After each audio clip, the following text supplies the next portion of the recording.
Greg, you've had another one of your seminars explaining what's going on with the tax situation between us and the UK. Of course, there's been the budget there. What sort of highlights are there? How is the Isle of Man affected now by the UK Chancellor? I think generally speaking, Paul, not too many significant effects for the Isle of Man.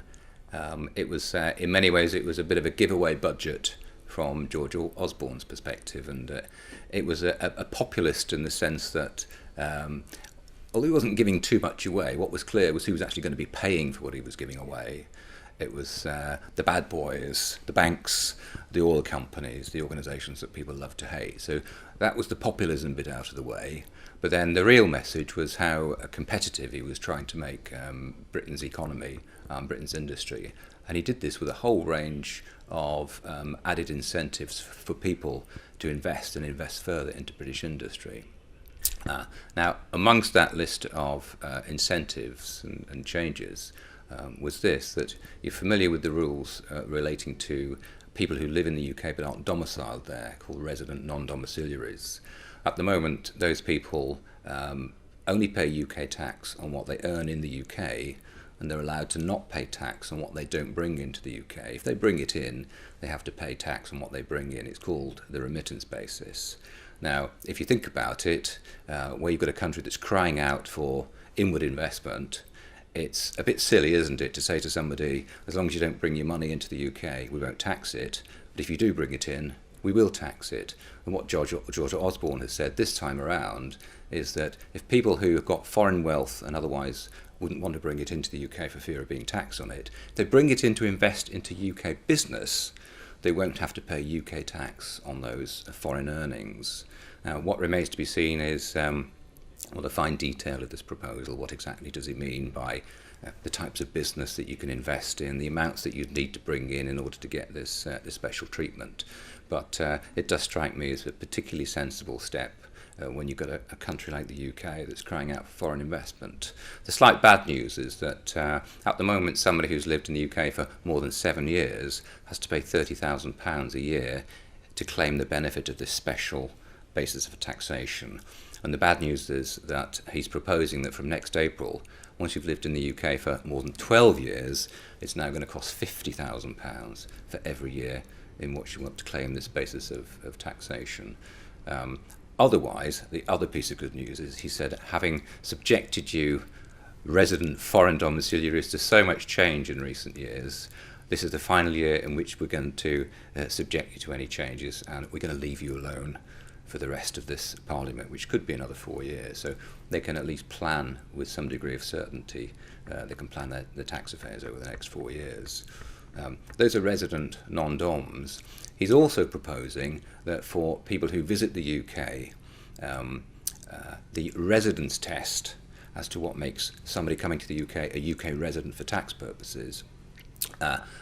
In recent years, that's been a bit up in the air because of cases that have gone through the courts and some change in guidance, published guidance by HMRC, and it's made it very difficult for people like myself to advise clients as to what might make them resident in the UK for tax purposes. Well, I'm pleased to say that Mr. Osborne's proposing that from next April, subject to a period of consultation in which we work out the fine detail, he's going to introduce a statutory test as to what is going to make somebody resident or non-resident in the UK. And I think it's going to be welcomed by taxpayers and advisors alike, because it's going to introduce a proper level of certainty into determining residence for tax purposes. And of course that can hit people on the Isle of Man, can't it? Because you've got quite a lot of the wealthy high end who just go in, do the business and get out. And this whole business about, are you a member of the golf club and so on, does that make you therefore resident of the UK? It was all very blurry. Absolutely. In fact, it's going to be the offshore islands, I think, Isle of Man, Jersey, Guernsey. People who live in the offshore islands are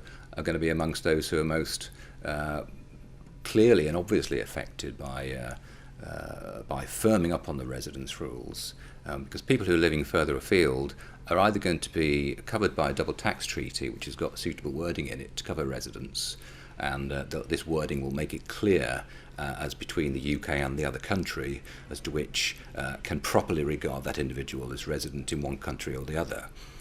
Although the Isle of Man has a tax treaty with the UK, and Jersey and Guernsey also have a tax treaty with the UK, it's a very old one, and it doesn't conclude what we call this tiebreaker governing residence of an individual. So it's very important for people living on the island, because we're so close anyway, and everybody here makes frequent visits to the UK, both by boat and by plane. It's very important that people know where they stand and what line they mustn't cross if they want to avoid becoming resident inadvertently. We've chatted last time when the Manx budget was underway. Things are settled down now. Have you noticed any pluses or minuses since all the small print's been seen? In terms of the The Manx Isle of Man budget? and how business is now for us here. I think things are pretty much as they were before. It takes a lot to rattle the Manx financial and business community, and we're simply pleased when budgets like the one we had last week, the UK budget, when they come and they go without too much of an obvious direct impact on the Isle of Man, then we simply get our heads down and we carry on as before. We know that from the Manx budget a few weeks ago that certain changes were made to the Manx tax system, or they're proposed to be made to the Manx tax system that the EU has forced on us. I don't necessarily think, though, that's going to particularly impact on the way people do business, other than it's going to allow them to continue in business free from the fear that the EU is going to step in and try to control the way we impose our own taxes, and that could have made it difficult for corporate service providers, in particular on the island, to do business within the wider international community, and it would also have potentially affected a lot of other sectors of the Isle of Man financial, the financial community.